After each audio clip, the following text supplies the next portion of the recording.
que eu vos saúdo mais uma vez com a graça e a paz do Senhor Jesus. Não só aqueles que estão aqui no templo da nossa amada igreja presbiteriana do Pirangi, mas você que está em casa, que está conosco nesta transmissão. O desejo do nosso coração é que Deus possa estar abençoando a sua vida e a vida da sua família.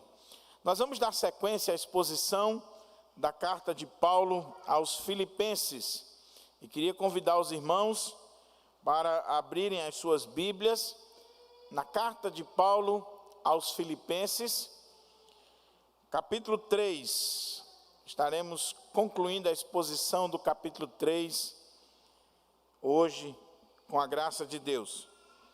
Então, Filipenses, capítulo 3, verso 17, até o capítulo 4, versículo 1.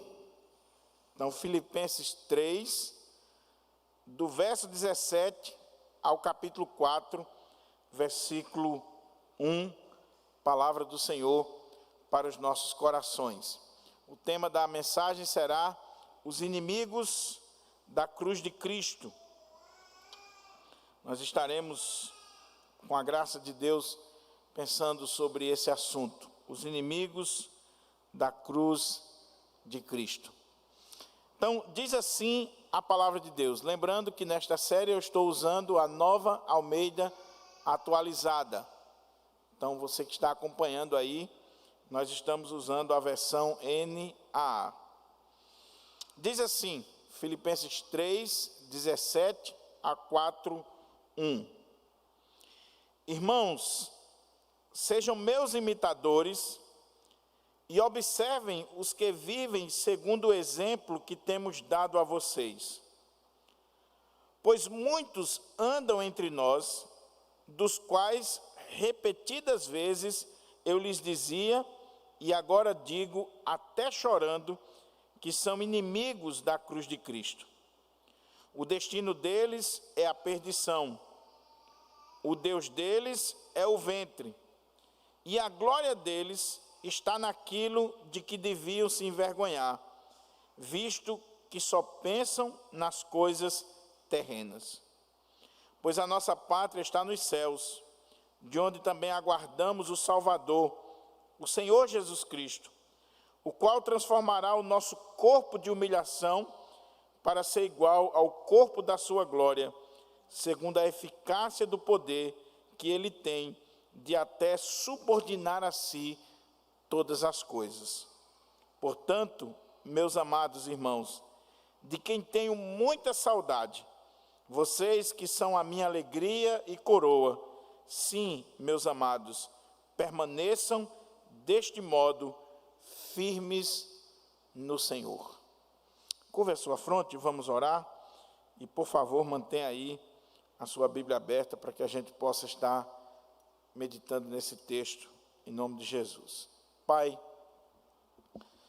nós louvamos o Teu nome, nós engrandecemos o Teu nome e nós declaramos as Tuas maravilhas.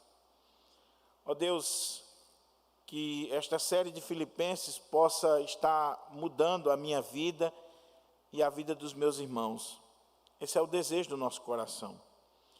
E agora que nós lemos a Tua palavra, que o Teu Espírito Santo, que inspirou esta palavra, possa nos dar discernimento, iluminação, intrepidez para ministrar essa palavra com fidelidade ao coração da Tua igreja.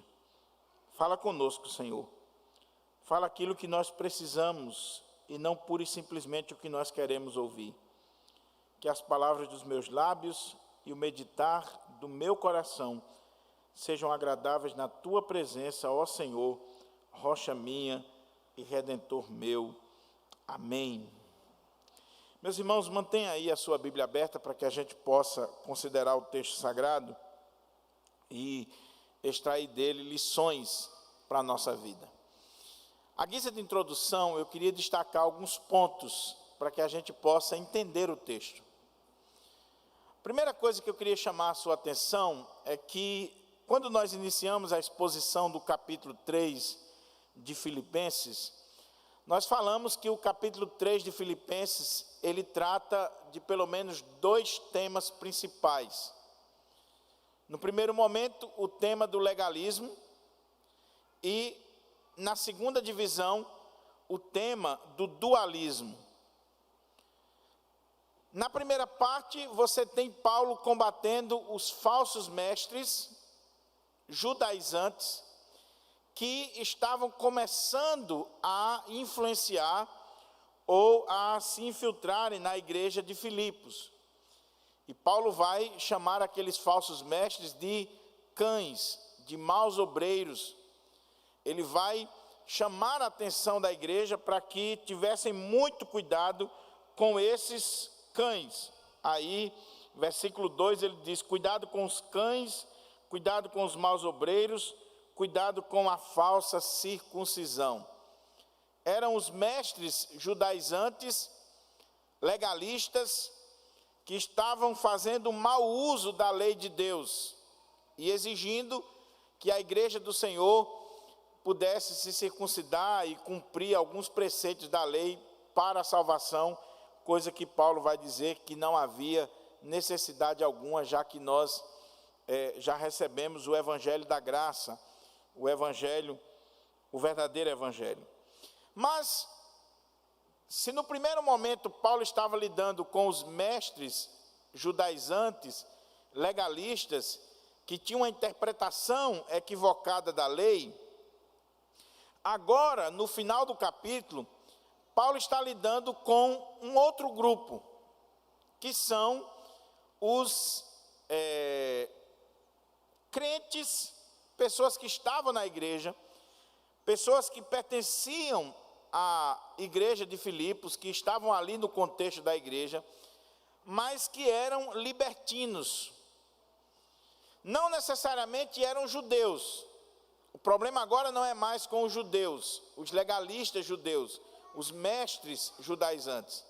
O problema agora era com gentios, gente com a mentalidade grega, daí a questão do dualismo, que por terem uma mentalidade grega, por serem influenciados pela filosofia grega, principalmente a respeito do corpo, eles viviam uma vida libertina.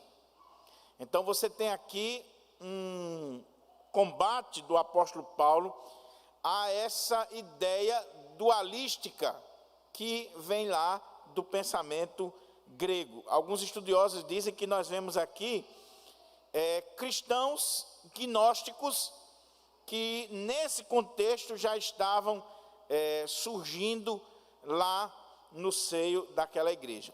Qual era a ideia desses cristãos gnósticos ou esses libertinos, e por que eles estavam sendo influenciados pela filosofia grega? O dualismo grego, você sabe muito bem o que é. O dualismo grego, a visão dualista era o seguinte: a matéria é má e o espírito é bom. Então, se a matéria é má, e quando está falando aqui de matéria, está falando do corpo, então o corpo, na visão grega filosófica, ele era uma espécie de prisão para o espírito ou para a nossa alma. Eles chamavam o corpo de o caixão da alma, ou a prisão da alma, ou o escravo da alma. Se o corpo é mau, se a matéria é má, se o corpo é mau, então aquilo que eu faço com esse corpo não tem nenhuma influência do ponto de vista espiritual, do ponto de vista do meu espírito, das coisas espirituais, porque a matéria em si, ela não tem valor algum. Isso fazia com que alguns levassem esse pensamento para uma vida ascética, privando o corpo de tudo aquilo que é bom, de tudo aquilo que é agradável.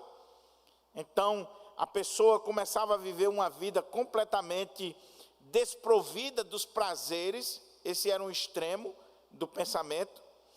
E o outro extremo do pensamento, que é o que Paulo vai combater aqui, era a ideia libertina.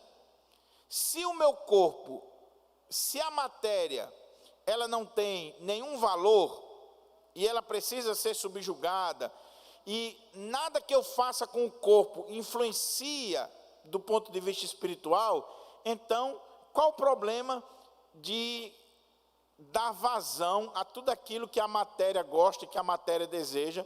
Isso não tem nenhum problema. Então, beber, se drogar, se prostituir, fazer o que quiser com o seu corpo, não tem nada a ver, porque o corpo, a matéria é má. O que importa é o espírito. E aí essas pessoas, elas começaram a se tornar cada vez mais libertinas, mesmo estando no contexto da igreja, mesmo estando na casa de Deus, fazendo parte do povo de Deus, por causa de más influências, principalmente da mentalidade filosófica grega, essas pessoas estavam abrindo mão do evangelho, e aí Paulo vai dizer que eles são inimigos da cruz de Cristo, porque o evangelho de Cristo não diz isso. Eles estavam abrindo mão do evangelho, se tornando inimigos da cruz de Cristo por causa das más influências. Isso aqui, meus irmãos, é muito importante para nós, porque todos nós temos modelos, nós somos influenciados desde a mais tenra idade, desde a criança mais pequenina ao homem mais maduro ou velho, ele é um ser influenciável. Alguém está lhe influenciando. Você está bebendo de alguém, você está sendo influenciado por uma filosofia, por um pensamento, por um modo de viver. Você tem uma cosmovisão, que ela vai ser bíblica ou ela vai ser mundana. Não tem meio termo. Ou você pensa biblicamente e é influenciado à luz das Sagradas Escrituras, ou você vai pensar de acordo com o mundo, com a filosofia do mundo, com o pensamento do mundo. Mas o fato é que todos nós somos influenciados pelos nossos pais, pelos professores, pelos amigos, pelos psiquiatras, psicólogos, pastores, padres, autoridades, ideólogos, não interessa. Nós somos influenciados em todo momento da nossa vida. Daí, a gente precisa ter muito cuidado com os modelos, os influenciadores, aqueles que estão dando para nós o modelo de vida, de existência. Nós precisamos ter muito cuidado. Há uma máxima psicológica que diz assim: não há ser que não exista no outro, e quando eu olho para você, eu me vejo. Por que eu sou pastor? Eu sou pastor por soberania de Deus, mas eu sou pastor também por uma responsabilidade humana e por uma influência humana. Um dia eu vi um pastor pregando, e eu fui me identificando com aquilo, e eu achava bonito, e eu fui cada vez mais assimilando aquele modelo positivo para a minha vida. É assim em tudo.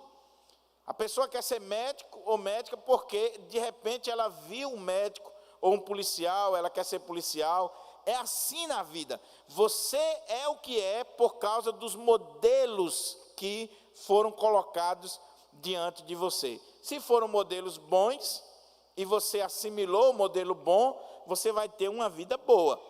Se você está indo pelos modelos errados, sendo influenciado pelos modelos errados, você vai ter uma vida completamente errada. É isso que Paulo está tratando aqui. A igreja de Filipos tinha 2 pontos.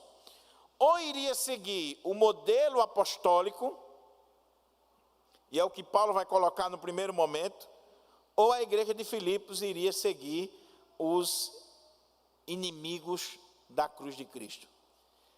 E infelizmente, meus irmãos, como nós somos seres caídos, nós temos a tendência de imitar e de abraçar o modelo errado. Porque geralmente o modelo errado, ele é mais atraente a libertinagem, dá vazão à nossa carne, aos instintos do nosso corpo, é algo que nos atrai de maneira muito forte. Então, Paulo está lidando com isso. Veja como é o ser humano. De um lado, um legalismo exacerbado, a ponto de exigir até a circuncisão. Do outro lado, os libertinos defendendo uma vida libertina, uma libertinagem desenfreada e fazendo isso por causa de uma filosofia pagã, mundana, que veio e se infiltrou na igreja e estava vencendo no pensamento daqueles irmãos, ao invés de ser o evangelho de Cristo. Daí, meus irmãos, já adiantando aqui uma das aplicações, se você dirige a sua vida pela Bíblia, você está pensando biblicamente e vivendo biblicamente. Mas se você dirige a sua vida pelas filosofias mundanas ou ideologias mundanas, você está pensando de acordo com o mundo. E você não está de acordo com Deus. Não tem meio termo. Não tem meio termo. A maneira como você fala, a maneira como você se veste, a maneira como você toma as suas decisões, a maneira como você decide tudo na sua vida, está pautado em alguma influência ou alguma cosmovisão, ou é bíblica ou é mundana. Não tem meio termo. Então, com esse contexto em mente, vamos ver o que Paulo está dizendo aqui, porque esse é um dos textos emocionantes da carta aos Filipenses. É um dos únicos textos na Bíblia que mostra Paulo chorando. Olha, Paulo apanhou, Paulo sofreu o martírio, mas no contexto lá das prisões de Paulo, dos chicotes que Paulo levou, a Bíblia não coloca Paulo chorando, mas aqui a Bíblia coloca Paulo chorando.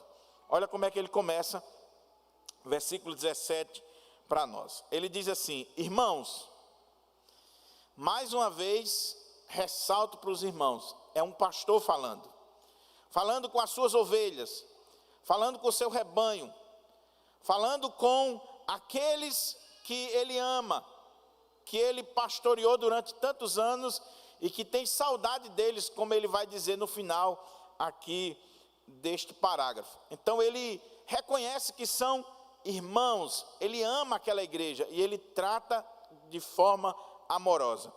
Irmãos, sejam meus imitadores e observem os que vivem segundo o exemplo que temos dado a vocês. O problema da igreja estava sendo o quê? Os modelos errados. E Paulo vai começar a sua exortação àquela igreja dizendo: meus irmãos, sejam meus imitadores.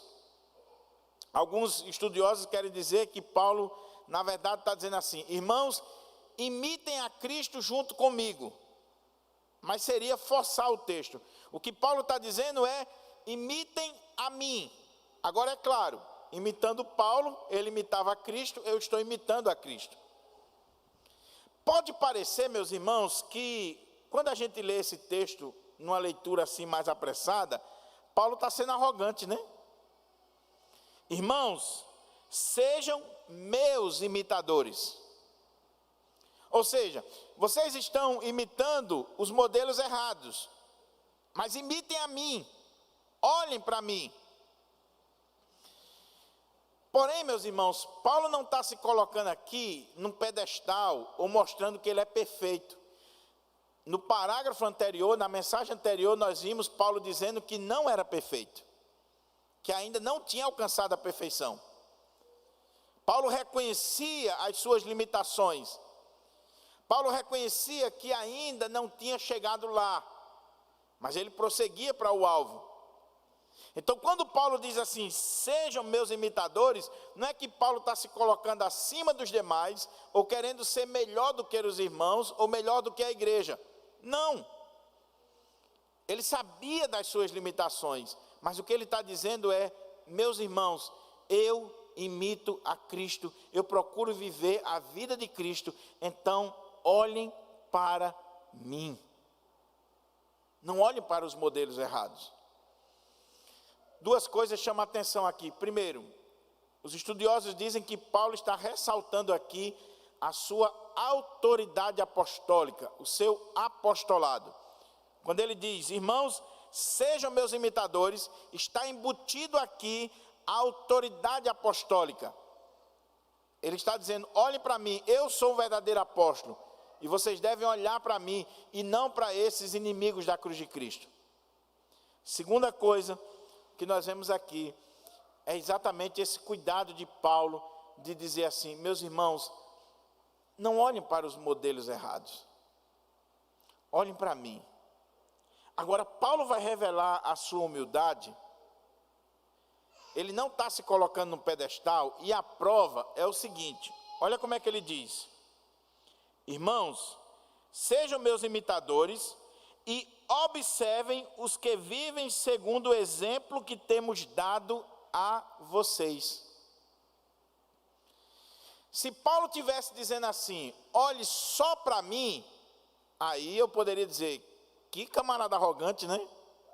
Presunçoso, está se colocando acima dos demais, acima da média, como número 1. Não, mas Paulo não está dizendo isso.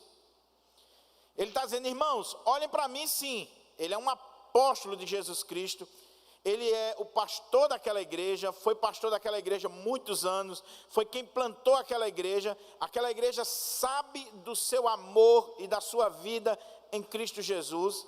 Então ele diz, olhe para mim, mas para ficar claro de que ele não está se colocando acima da média, ou como sendo alguém melhor do que os outros, ele diz, não olhe só para mim, não imitem somente a mim, mas observem os que vivem segundo o exemplo que temos dado a vocês.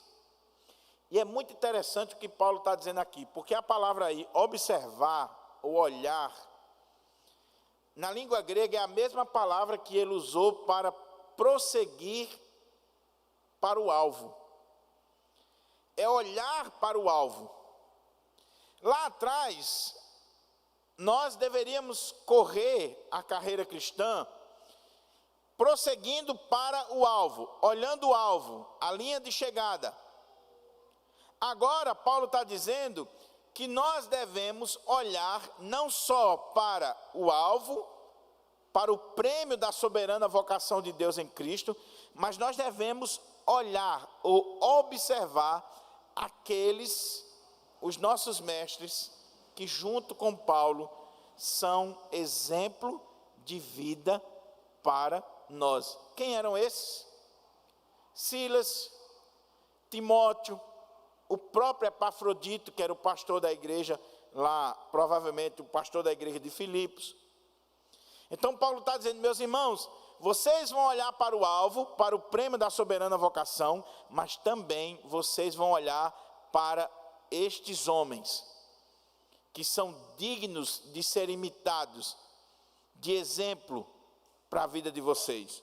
Irmãos, sejam meus imitadores e observem os que vivem segundo o exemplo que temos dado a vocês. Paulo está dizendo, existem bons exemplos, sim, e nós precisamos olhar para eles. Vocês devem imitar a mim como um apóstolo de Cristo, como pastor fundador da igreja, mas vocês devem olhar também para aqueles, observar, mirar como alvo aqueles que vivem como eu também vivi, como exemplo que nós temos dado a vocês. Epafrodito, Timóteo, Silas, os demais irmãos na fé. O que isso tem para nós? Irmãos, bons exemplos existem. O problema é que nós focamos, nós miramos nos maus exemplos. Tem pessoas que só conseguem olhar para a igreja e dizer que na igreja só tem quem não presta. Só consegue olhar aqueles que aparentam ou apresentam algum defeito.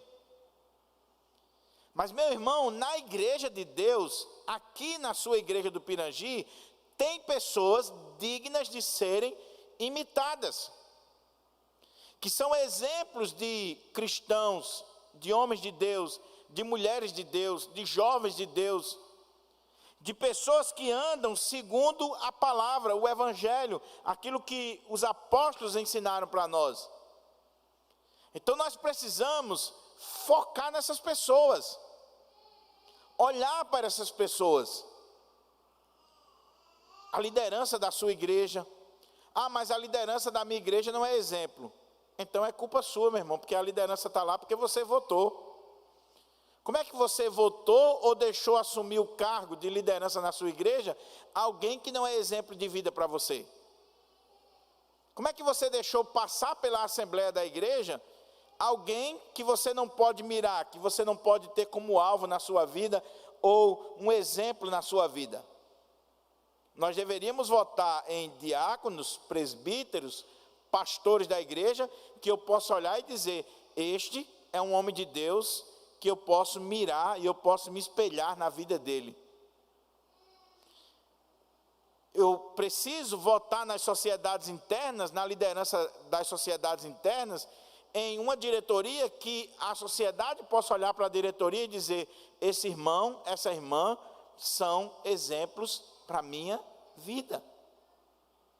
Então é isso que Paulo está dizendo aqui. Irmãos, sejam meus imitadores e observem os que vivem segundo os exemplos que temos dado a vocês.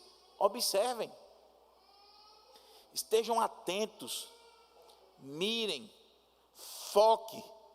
Olhe como um alvo para a vida das pessoas. A outra máxima que diz assim, não há ser que não exista no outro. E quando eu olho para você, eu me vejo. Foque nos bons exemplos.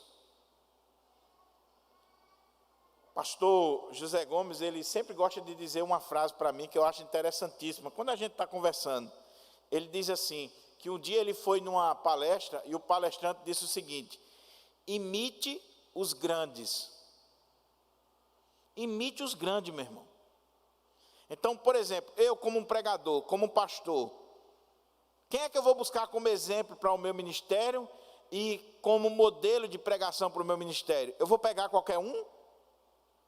Não, eu vou olhar para os grandes. Quem são realmente os grandes homens de Deus, os grandes pregadores, os grandes expositores bíblicos?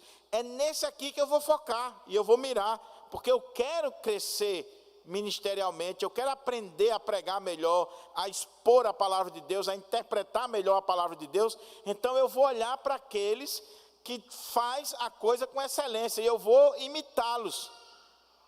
Não há nada de errado nisso. Eu foquei num bom pregador, num pastor maravilhoso. Eu vou mirar nesse homem aqui, eu vou olhar para esse homem e eu vou me espelhar nele. Não há nada de errado nisso. O problema é quando você se espelha no modelo errado. Errado. Todo mundo sabe, por exemplo, que um referencial de pregação para mim, no Brasil, é o pastor Hernandes Dias Lopes. Qual o pecado? Eu admiro o pastor Hernandes, eu tenho ele como um mentor para a minha vida e para o meu ministério, porque é um exemplo de crente, de um expositor bíblico, de um orador fenomenal. E assim como ele, tem outros grandes pregadores no Brasil. Então, como crente, como servo de Deus, mire em alguém que é digno de ser imitado. De ser imitado. Por exemplo, outro grande pregador que eu me espelho, e eu quero ser pelo menos uma unha dele, é Dr. Martyn Lloyd-Jones. Quando eu leio os sermões de Lloyd-Jones, eu digo assim, Senhor, me dá pelo menos o dízimo do que era esse cara, Senhor. Porque é um negócio espetacular, um expositor bíblico de alta grandeza, um homem de Deus. Então, quando eu leio os sermões de Lloyd-Jones, eu fico assim, meu Deus, eu queria pregar como esse camarada, mas eu vou aqui procurar imitar ele. Qual o problema? Nenhum problema, pelo contrário, nós somos exortados a isso. Então procure os bons exemplos. Procure as pessoas que são dignas de serem imitadas na casa de Deus. E mire, coloque ela como um alvo na sua vida. Eu vou olhar para a vida deste servo e serva de Deus, e eu quero imitar. Como é que ele toma decisões? Como é a maneira dele agir em determinadas situações? Como é que essa irmã, que é uma serva de Deus, uma mulher piedosa, ela se veste? Como é que ela trata o marido? Como é que ela trata os filhos? Como é que essa jovem de Deus, ela se comporta na igreja e ela lida com determinadas situações? Eu vou olhar para ela, eu não vou olhar para os maus exemplos. Aí Paulo diz, pois, ele está chamando a atenção agora para os falsos mestres que estavam ensinando aquela igreja, fazendo um contraste com o que ele acabou de dizer. Olha aí, irmãos, sejam meus imitadores e observem os que vivem segundo o exemplo que temos dado a vocês. Pois muitos andam entre nós, dos quais repetidas vezes eu lhes dizia, e agora digo, até chorando, que são inimigos da cruz de Cristo. Paulo está dizendo, sabe por que vocês têm que imitar os bons exemplos? Que olhar para a minha vida, olhar para a vida de Silas, olhar para a vida de Timóteo, olhar para a vida de Epafrodito, e ver como nós andamos, como nós vivemos o Evangelho, pois muitos, preste atenção aqui, meus irmãos, porque cada palavra aqui é fundamental.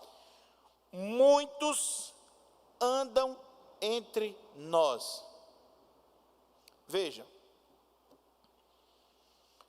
lá em Filipos você não tinha sinagoga judaica. É só você olhar o contexto da plantação da igreja lá em Atos, que quando Paulo chega ali, ele, por não encontrar uma sinagoga, ele soube de um lugar de oração à beira de um rio, e ele vai lá, e é quando ele evangeliza Lídia e algumas mulheres que estão ali. Então não tinha uma sinagoga. Se não tinha uma sinagoga, é porque não tinha 10 judeus homens, provavelmente na cidade, que era o quórum mínimo para formar uma sinagoga. Então os falsos mestres, os cães, os maus obreiros, os judaizantes, eles estavam influenciando a igreja de fora para dentro. Eles estão vindo de fora. Porém aqui, esses libertinos, esses inimigos da cruz de Cristo, eles estão influenciando a igreja de dentro para fora. Eles estão entre o rebanho. Olha como é que ele diz. Pois muitos andam entre nós.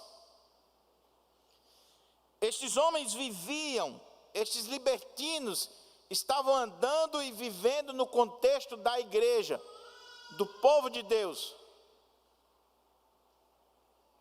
Muitos andam entre nós, dos quais repetidas vezes eu lhes dizia, e agora digo, até chorando, que são inimigos da cruz de Cristo.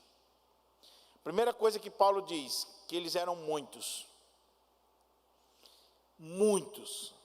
Veja, meus irmãos, que Paulo está falando da realidade de uma igreja local. E ele está dizendo que naquela igreja já existiam muitos inimigos do Evangelho. A cruz de Cristo aqui é uma referência ao Evangelho, o verdadeiro Evangelho. Pessoas que estavam na igreja, pessoas que tinham cara de crente, que se vestia como crente, que participava dos cultos, que participava de toda a vida da igreja, andava entre os irmãos. Mas que ao invés de serem verdadeiros crentes, eram inimigos da cruz de Cristo. Negavam a cruz de Cristo. Punham por terra o sacrifício, a obra, o evangelho do nosso Senhor Jesus Cristo. E Paulo já tinha advertido aquela igreja. Paulo já tinha falado, ele diz aqui, eu já disse para vocês várias vezes. Quando Paulo se despede dos presbíteros de Éfeso, lá em Atos, Paulo, ele chora com aqueles presbíteros, ele se abraça com aqueles irmãos, e ele vai dizer para aqueles irmãos, cuidado com esses falsos mestres, falsos obreiros, esses homens que na verdade são inimigos da cruz de Cristo, Porque uns estão fora querendo entrar e outros já entraram, estão dentro e estão influenciando o rebanho e destruindo o rebanho de Deus. E são muitos. O que é interessante, meus irmãos, é a maneira como Paulo fala. Ele diz, eles são muitos e muitas vezes eu alertei vocês. É um trocadilho que Paulo está usando, um recurso para que aquela igreja possa gravar na memória, entender o que ele está querendo dizer. Ele está dizendo, olha, muitos andam entre vocês, e muitas vezes eu falei para vocês a respeito deles, que eles são inimigos da cruz de Cristo. O que isso mostra, meus irmãos? Nem sempre a maioria está certa. Nem sempre. Às vezes uma igreja ela já foi tomada pelos inimigos da cruz de Cristo. É a grande maioria que está ali. A grande maioria do rebanho já se tornou inimigo da cruz de Cristo. Há poucos dias eu soube de uma igreja que tem um governo congregacional, que o pastor colocou em votação na igreja a questão se deveria ou não receber pessoas homossexuais. E na votação da Assembleia passou para receber. A grande maioria já concordava. Muitos, pois muitos andam entre nós, dos quais repetidas vezes, eu já repeti diversas vezes para vocês, muitas vezes eu falei para vocês, e agora eu estou dizendo de novo para vocês, e eu digo para vocês até chorando, que são inimigos da cruz de Cristo. Você consegue ver aqui a emoção que Paulo está sentindo? O que está acontecendo com Paulo? Paulo era o pastor daquela igreja, o fundador daquela igreja. Ele viu aquela igreja nascer e ele está vendo o perigo daquela igreja se desviar do evangelho por causa das más influências.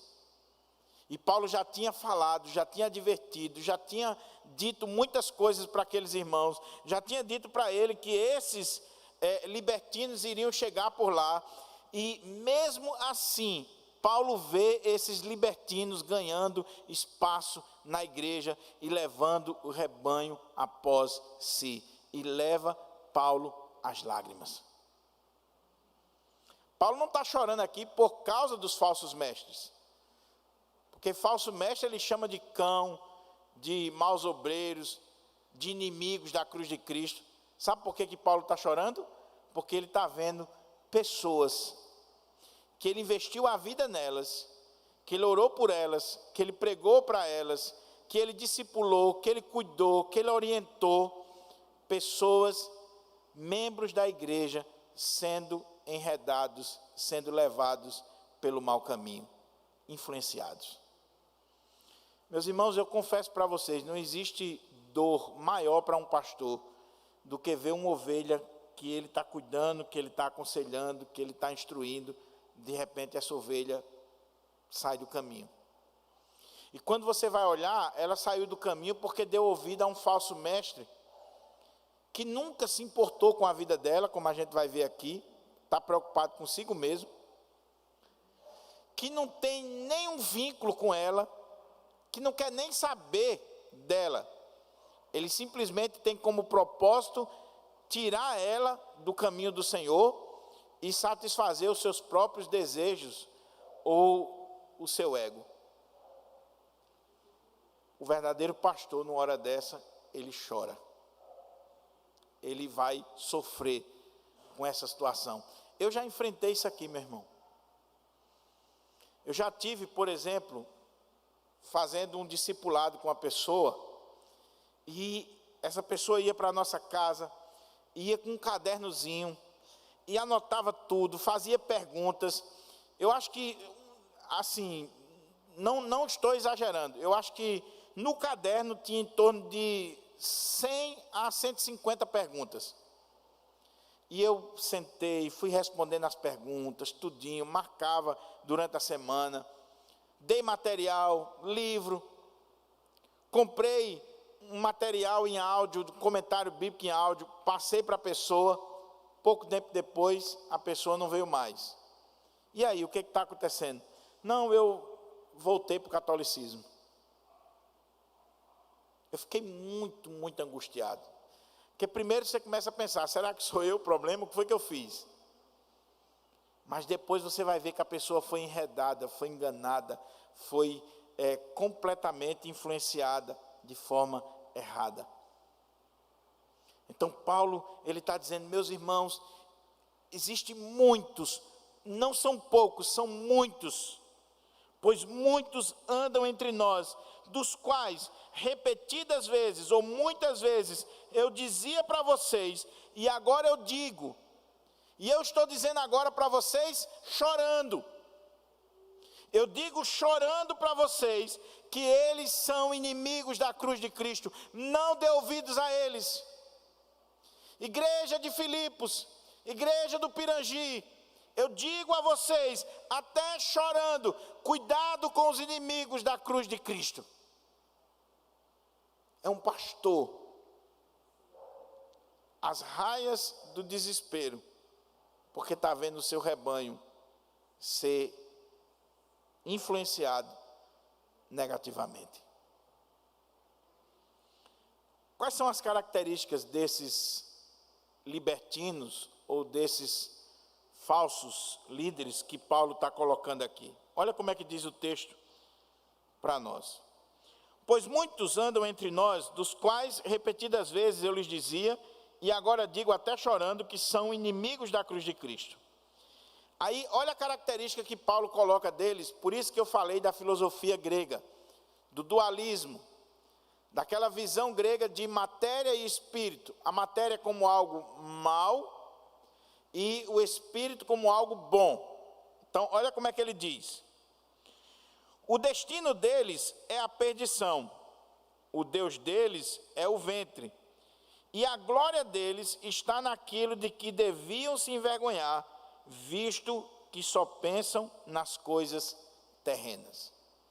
Paulo coloca agora a característica desses libertinos, desses falsos mestres. Em primeiro lugar, Paulo vai deixar bem claro para aquela igreja e para aqueles falsos que estavam ali dentro da igreja, porque a carta seria lida para a igreja. Ele está dizendo a primeira coisa, que o destino deles é a perdição. E a palavra perdição aí é destruição. Se eles são inimigos da cruz de Cristo, a primeira coisa que Paulo destaca sobre eles é que eles não vão ficar impunes com aquilo que eles estão fazendo. O destino deles, Paulo já está aqui mostrando uma escatologia realizada. Ele já está olhando lá para o futuro e vendo o que já está certo para esses homens aqui. O destino deles é a destruição, é a perdição deles, é a condenação deles. Primeira coisa. Segunda coisa que Paulo fala sobre eles é que o Deus deles é o ventre. E a palavra ventre aí, ela pode ser traduzida como estômago, a palavra que está no original, mas ela também pode ser usada aí como sinônimo de carne, corpo ou apetites da carne. O que Paulo está dizendo aqui é que o Deus desses libertinos, desses dualistas, o verdadeiro Deus deles é o seu ventre, é a sua carne, são as suas paixões. Eles vivem para satisfazer os seus desejos, os seus gostos. Eles só pensam nisso. Então eles podem ser glutões, eles podem ser devassos, eles podem ser pessoas que estão preocupadas somente com os seus apetites sexuais, em satisfazer a sua carne.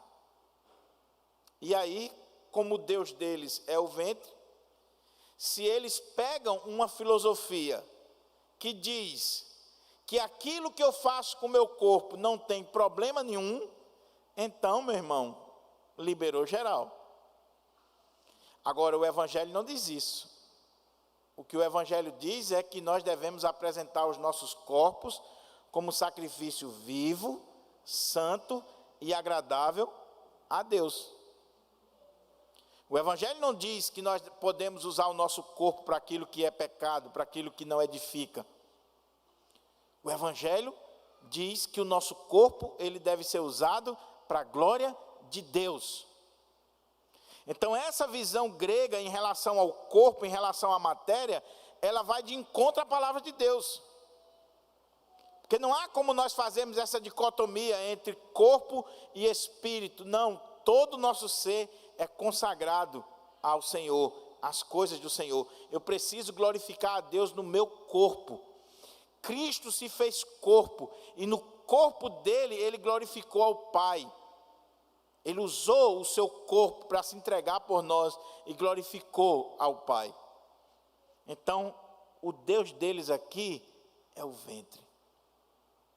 Eles estão preocupados consigo mesmo, em satisfazer os seus desejos. É claro, meus irmãos, que o nosso corpo tem necessidades que precisam ser satisfeitas. Mas a gente também tem que ter cuidado, porque muitas vezes nós exageramos naquilo que nós damos para o corpo. Seja na questão de uma alimentação incorreta. Eu, por exemplo, estou numa dieta aí, o negócio está meio complicado. Seja nos apetites sexuais. Nós não podemos estar dando vazão. É muito interessante, o Dr. Russell Shedd, no comentário dele, ele chama atenção para o cuidado que a gente tem com o corpo. Você já parou para pensar isso? Ele diz que leu uma vez que a preocupação primária dos americanos é com a saúde do corpo. E ele dizia que achava que nós não somos diferentes. Você não se preocupa com o seu corpo, não? Talvez você é crente demais e diga assim, não, a minha preocupação são com as coisas espirituais. Não, você se preocupa com o seu corpo. É por isso que você vai para o médico, é por isso que você faz plano de saúde, é por isso que você faz higiene pessoal, é por isso que você se alimenta, que você faz tantas coisas, e tem alguns que cuidam assim, de uma forma exacerbada, né? Somente com a cirurgia que tem hoje aí, para tirar uma gordurinha daqui, ajeitar daquela. O problema é que tem umas que estão fazendo tanta cirurgia plástica que o nariz já está perto do dedão do pé. Aí fica horrível. Mas nós temos cuidado com o corpo. O corpo tem necessidades. E a gente vive a nossa vida todinha voltado para manter esse corpo vivo e saudável. A gente vive nessa correria querendo manter o corpo vivo e saudável. O problema é quando nós estamos dando vazão demais àquilo que a carne e que o corpo está pedindo e que contraria a palavra de Deus. Eu não posso fazer do meu ventre, do meu corpo, da minha carne, o meu Deus. Viver para o meu corpo e esquecer do Evangelho de Cristo. E isso aqui, meus irmãos, tem implicações muito sérias. Porque talvez você está se preocupando mais com a sua beleza física do que com a beleza espiritual da sua alma.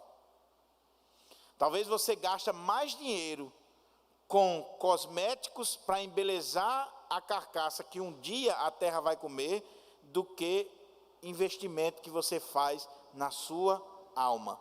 E eu não estou dizendo que você não vai investir no corpo, por favor. Mas eu estou dizendo que você tem que olhar se a balança não está desigual. O seu Deus não pode ser o seu ventre. Tem necessidades? Tem.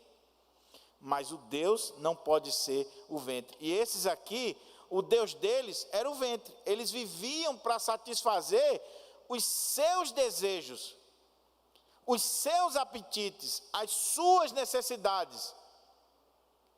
E a desculpa é: o que eu faço com o meu corpo não importa, porque a matéria é má, a matéria é assim mesmo. Então eu tenho que dar vazão a isso. Mas olha o que Paulo diz: o destino deles é a perdição, o Deus deles é o ventre, e a glória deles está naquilo de que deviam se envergonhar, visto que só pensam nas coisas terrenas. Veja, meus irmãos, aqueles libertinos, eles se gloriavam de coisas que eles deveriam se envergonhar. A glória deles estava naquilo de que eles deveriam se envergonhar. Por quê? Porque eles só viviam preocupados com as coisas terrenas. Eles não se preocupavam com as coisas espirituais. Eles estavam dando vazão somente às coisas do corpo, às coisas terrenas. Dr. Augusto Nicodemos, na exposição que ele faz desse texto, que eu achei muito interessante, ele diz que talvez uma aplicação que a gente poderia fazer aqui, extremamente importante, é o seguinte: sabe aquele irmão ou aquela irmã, Dr. Augusto Nicodemos, está certo?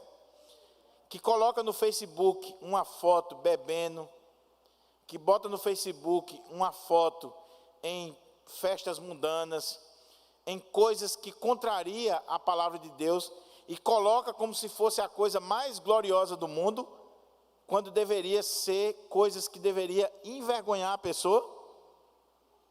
Se eu sou um servo de Deus, eu tenho que olhar muito bem o que eu estou fazendo com a minha vida, porque talvez aquilo que eu estou me gloriando, achando que é um máximo, pode ser algo que deveria me envergonhar, porque mostra que eu só estou preocupado com as coisas terrenas, com as coisas desta vida. Eu só estou investindo no lugar errado. Errado.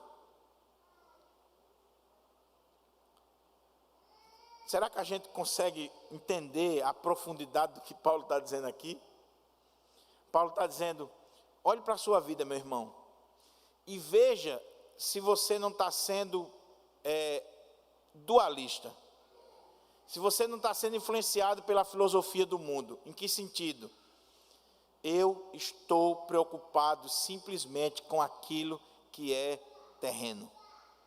Então, tudo aquilo que é terreno, eu me preocupo de uma forma até exacerbada. Mas aquilo que é espiritual, aquilo que diz respeito ao Evangelho de Cristo, eu levo assim de qualquer maneira. E outra coisa, às vezes você está se gloriando daquilo que você deveria se envergonhar. Olha, eu não sou muito fanático, não. Eu sou crente, mas eu não sou esse crente radical, não. No domingo, qual o problema de eu ir para a praia no domingo? Eu vou para a praia e ainda boto no Facebook. Você deveria se envergonhar, porque aquilo que você está achando que é a sua glória é motivo de vergonha, porque você deveria estar na casa do Senhor, no dia do Senhor, com a igreja do Senhor, adorando o Senhor. Mas como você não está preocupado com as coisas espirituais, mas simplesmente preocupado com as coisas terrenas, aí você vai e ainda publica, e ainda quer influenciar outros, e levar outros com você. É isso que Paulo está dizendo aqui. Nós precisamos ter cuidado e avaliar a nossa vida, porque, meus irmãos, será que nós não estamos vivendo somente preocupados com as coisas terrenas? Deixa eu dar outro exemplo para você. Uma vez eu vi uma frase no Facebook que foi mesmo com uma pancada, um murro para mim. Eu disse: meu Deus, como é que eu nunca pensei nisso? Quem já estudou para concurso aqui? Levanta a mão, por favor. Para concurso. Ok. Quantas horas por semana você estudava? Já pensou? Já pensou quantos finais de semana você deixou de estar com os seus amigos, com a sua família, com a igreja, porque você tinha que estudar para o concurso, para a prova?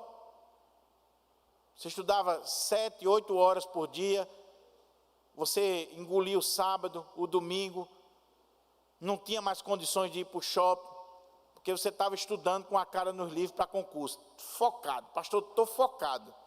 Ok. Quando foi a última vez que você fez uma maratona dessa com a Bíblia, com a palavra de Deus? Para passar no concurso, para ganhar um bom salário, não é fanatismo, não. Agora, para se santificar, seria fanatismo, seria religiosidade. Seria radicalismo. Olha como nós somos diferentes. Olha como a gente tem uma mentalidade, muitas vezes, mundana, sem nem ter noção. Não há nada de errado estudar. Mas a pessoa estuda 8 horas por dia, estuda no sábado, não vai para a praia, não vai para o shopping, não almoça com a família, porque tem que estudar, porque vai passar no concurso que vai ganhar 10 mil reais. Agora, tirar 30 minutos por dia para ler a Bíblia e orar é religiosidade, é fanatismo. Eu não sou desse time, não. Eu sou um crente mais liberal, mais aberto. Só se preocupa com as coisas terrenas. Se eu disser para você assim, meu irmão, 5 horas da manhã, lá na Zona Norte, por favor, vá lá, que você tem que estar lá de 6 horas, porque você vai ganhar 1.000 reais, você vai chegar lá e vai ganhar 1.000 reais. Você vai acordar 3 horas da manhã e vai chegar lá no horário para receber os 1.000 reais. O culto na casa de Deus começa às 9 horas e a pessoa chega às 9h30. Talvez se a gente dissesse que ia ganhar 1.000 reais, quem chegasse no horário, todo mundo chegaria no horário. Só se preocupa com as coisas terrenas. Cuidado, meu amado irmão. Lembra do que eu falei no início? O seu pensamento ou vai ser bíblico ou vai ser mundano. A filosofia da sua vida ou vai ser uma filosofia bíblica ou vai ser uma filosofia mundana. E estes homens só se preocupavam com as coisas terrenas. Aquilo que eles deveriam se envergonhar, para eles era glória. Eles mostravam como glória, como algo digno de ser visto. Paulo diz, vocês deveriam se envergonhar. Agora, caminhando para a conclusão, olha como é que Paulo vai concluir este parágrafo. É muito interessante. Porque ele iniciou chamando a atenção para si e para os demais obreiros da igreja. Ele mostra quais são as características desses libertinos, o pensamento deles, a filosofia de vida deles. E ele agora vai mostrar que nós devemos fazer diferentes por um ponto. Por que nós não devemos nos preocupar com as coisas terrenas de forma exacerbada? Por que nós não devemos fazer do nosso ventre o nosso Deus? Por quê? Paulo vai dizer aqui. Ele começa dizendo assim, ó. Pois, olha como é interessante aqui, por favor, preste atenção ao texto sagrado. Pois a nossa pátria, esse pois aqui está fazendo um contraste com o que ele acabou de dizer. Enquanto os libertinos pensam nas coisas terrenas e vivem para satisfazer os seus desejos, o seu ventre, o Deus deles é o ventre, pois a nossa pátria está nos céus. Por que nós não devemos viver assim? Por que nós não devemos viver focado nas coisas terrenas?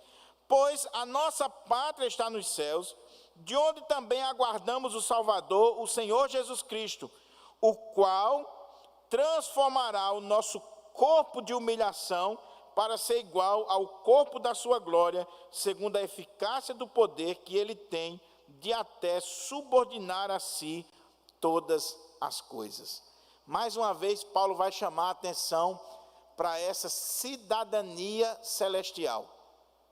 Lembra do início da exposição?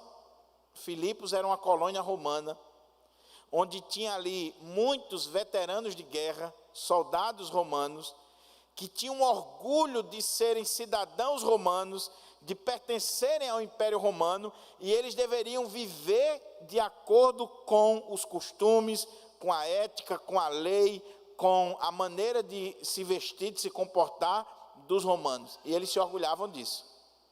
Todo militar é assim, ele se orgulha disso. É por isso que é uma tradição, né? Os militares casam até com o uniforme, né? Eu acho bonito isso. Paulo está dizendo, vocês se orgulham de serem cidadãos romanos e vivem como romanos, se vestem como romanos, vocês têm orgulho de pertencerem a essa pátria aqui. Pois bem, igreja de Filipos, vocês pertencem a outra pátria, vocês são cidadãos celestiais e vocês não podem viver como esses ímpios, mundanos, inimigos da cruz de Cristo. Vocês têm que viver de acordo com a cidadania de vocês. A nossa pátria está nos céus. Nós não vivemos, meus irmãos, a nossa vida de acordo com o que dá no nariz. Nós representamos uma pátria, nós representamos um Senhor. Então nós não podemos falar, andar, se vestir, se comportar de qualquer maneira. Nós devemos fazer jus à nossa cidadania celestial. Aí Paulo diz, e o corpo de vocês? Esse corpo que hoje é um corpo de humilhação, a ideia é um corpo fraco, cheio de necessidades, cheio de coisas que a gente precisa satisfazer. Esse corpo de vocês, ele vai ser transformado em um corpo glorioso, como o corpo de Cristo, que foi glorificado. Então, o que Paulo está dizendo para nós é, existe sim necessidades. Existe sim necessidade do nosso corpo. O nosso corpo é esse corpo fraco, esse corpo de humilhação, que a gente toma banho agora, daqui a 1 hora, se você não tomar de novo, você já começa a ter um cheirinho desagradável, se não tiver cuidado. E você tem que estar tomando banho, você tem que estar alimentando, você tem que estar indo para o médico, você tem que estar se preocupando com ele. Mas Paulo diz, haverá um dia em que nós vamos receber um corpo glorificado, um corpo glorioso, em que nós não teremos mais essas necessidades que tem aí, nós vamos viver para a glória do Senhor. Mas nós precisamos já começar a fazer jus a isso hoje, agora. O nosso corpo não é para a prostituição, o nosso corpo não é para o pecado, o nosso corpo não é para desonrar o nome do nosso Deus, o nosso corpo é para a glória de Deus, porque um dia esse corpo aqui, a terra vai dar conta dele, para que ele seja transformado e seja eternamente para a glória de Deus. Então nós precisamos ter cuidado, irmãos. Nós somos cidadãos de outro país, de outro mundo, não desse aqui. E eu pergunto para você, como é que você tem vivido? Como é que você tem vivido? Como cidadão dos céus? Ou como um mundano? Como alguém que não conhece a Cristo? Como é que você tem vivido? Você vive simplesmente para satisfazer os seus desejos carnais? Ou você entende que você é cidadão de outro mundo e que você tem que satisfazer o seu corpo, sim, mas de acordo com a vontade de Deus e para a glória de Deus, e que você tem uma alma, você tem um espírito, você tem um ser por completo, corpo e alma, o corpo e espírito, que deve viver para a glória de Deus. O que estava acontecendo em Corinto? A mesma filosofia. Os jovens da igreja de Corinto estavam indo para os templos pagãos se prostituírem, se deitarem com prostitutas. E Paulo vai dizer, olha, quando você pega o seu corpo, que foi consagrado a Cristo, que foi comprado por Cristo, que está inserido no corpo de Cristo, quando você pega o seu corpo e você se deita com uma prostituta ou com um prostituto, é Cristo que está se deitando ali. Se você é corpo de Cristo, se você é crente, e você cai no pecado da prostituição, você levou Cristo para aquele leito. Você está achando que isso vai ficar barato? Você está achando que Deus vai passar a mão na sua cabeça? Quando você pega o seu corpo, que deveria ser para a glória de Deus, porque é corpo de Cristo. O nosso corpo, ele é templo do Espírito Santo de Deus, porque ele faz parte desse templo maior, que é o corpo de Cristo. Então, como é que eu pego esse corpo que é templo do Espírito Santo de Deus e eu satisfaço ele com as coisas do mundo, que não agradam a Deus. O que eu estou fazendo? Eu estou levando o corpo de Cristo ao pecado, aquilo que não edifica. Então, meu irmão, cuidado, porque aquela ideiazinha que tem por aí, Deus só quer o coração, Deus não é açougueiro. Deus quer você por inteiro, seu corpo e sua alma. Deus quer você por inteiro, você é um ser completo. E todo esse ser deve viver para a glória de Deus. É por isso, abrindo um parênteses aqui, que na igreja presbiteriana nós aconselhamos que as irmãs se embelezem mesmo. Não é pecado não, minha irmã. Se ajeite. Se for preciso pintar o cabelo, pinte. Compre uma joia bonita. Se arrume. Se ajeite para a glória de Deus. Para a glória de Deus. Cuide do seu corpo. Cuide para a glória de Deus. Não é errado não. Não é pecado não. Porque senão você vai cair no outro extremo, né? Lembra do outro extremo, o ascetismo? Da pessoa dizer, não, se a matéria é má, então eu vou sacrificar essa matéria. Aí tem alguns que acham que quanto mais feio, quanto mais sujo, quanto mais assombrado, mais espiritual. Ô, meu querido, faça isso não. Não, esse corpo aqui a terra vai comer, então não ligo com ele não. Você está caindo no outro extremo. Nem tanto ao mar, nem tanto à terra. Nem da vazão exacerbada aos desejos do corpo, aquilo que não é legítimo e que não está de acordo com a palavra de Deus, mas também não cair no outro extremo de desprezar e de achar que Deus só quer o coração, Deus só quer o espírito, e o que eu faço com o meu corpo, o corpo vai para a terra mesmo. Não, meu irmão, se ajeite, se cuide. Deus lhe deu esse corpo e use ele para a glória de Deus. Cuide dele, vá ao médico, faça o que tem que fazer para a glória de Deus. Concluindo, olha como é que Paulo conclui o texto, o parágrafo. Portanto, meus amados irmãos, de quem tenho muita saudade. Meus irmãos, Paulo estava emocionado aqui. Olha a palavra que ele usa. A palavra que ele usa aqui é muito forte, que foi traduzida aqui como saudade. Paulo sentia saudade daquela igreja, e Paulo estava sofrendo por aquela igreja, por saber que tinha miseráveis que estavam indo lá influenciar o rebanho. E Paulo está preso, Paulo está a não sei quantos quilômetros de distância, e não pode ir lá resolver a questão. Ele está com saudade daqueles irmãos. Aí ele diz, portanto, meus amados irmãos, de quem tenho muita saudade, vocês que são a minha alegria e coroa. Paulo está olhando também escatologicamente. Vocês são a minha alegria. Vocês são a minha coroa. Vocês são o resultado do trabalho. É o prêmio que eu ganhei da parte de Deus. A minha alegria e coroa. Sim, meus amados. O que eu digo para vocês. Permaneçam deste modo firmes no Senhor. Igreja de Filipos. Não se deixe enredar por esses inimigos da cruz de Cristo.